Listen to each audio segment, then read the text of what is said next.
When you have a bad habit, say pornography, say adultery, extremely bad. In the case of adultery, major sin. In the case of pornography, minor sin, but it's still a sin. And I want to tell you something. When you have a bad habit of this nature and you want to eradicate it and you have told yourself no more, a day will come when you might slip up again, right? You might drop again, because you know what? You're a human. On that day, don't think, I blew it, that's it, now I'm back to my old ways. You're not. You're not back to your old ways. No.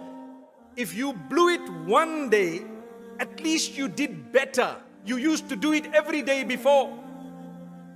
Now it happened today, but you're going to turn back to Allah immediately and say, you seek forgiveness once again, and you're not going to do it again, and you stop it. So the gap between your falling would be bigger and bigger until a day will come when you will totally stop it. You get the point? Shaitan makes you lose hope. So if you said, right from today, I'm not going to commit the sin anymore, and a month later you dropped, Shaitan says, you see, you're back to where you were. So then Shaitan might make you say, well, it's okay, now I'm just going to go back because you know what, I'm too weak and I just can't do this. No, you can. You can, you will, you shall, and you must.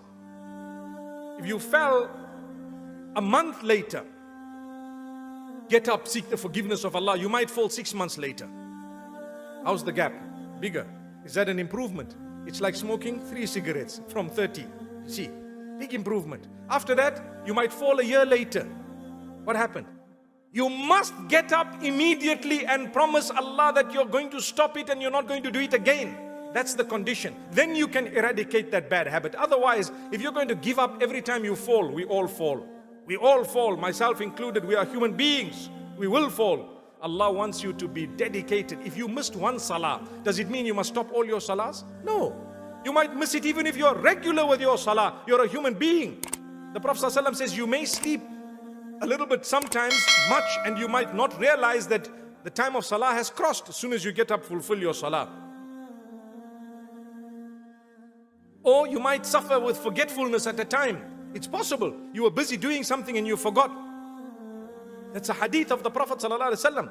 مَنْ نَامَ عَنْ صَلَاةٍ أَوْ نَسِيَهَا فَلْيُصَلِّهَا إِذَا ذَكَرَهَا. Whoever sleeps over a prayer or forgets a prayer should fulfill it or should do the qadha as soon as they remember, as soon as they can.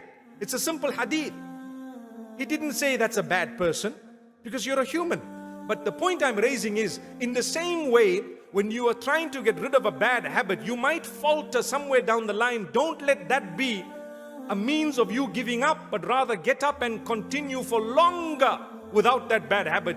In the same way that if you were to miss a salah, you won't just throw in the towel and say no more salah for me because I missed one, but rather you will make sure you do the qadha, you seek Allah's forgiveness, you continue further, and you try your best not to miss a salah. Perhaps years will pass and you wouldn't have missed a salah. May Allah keep us all strong.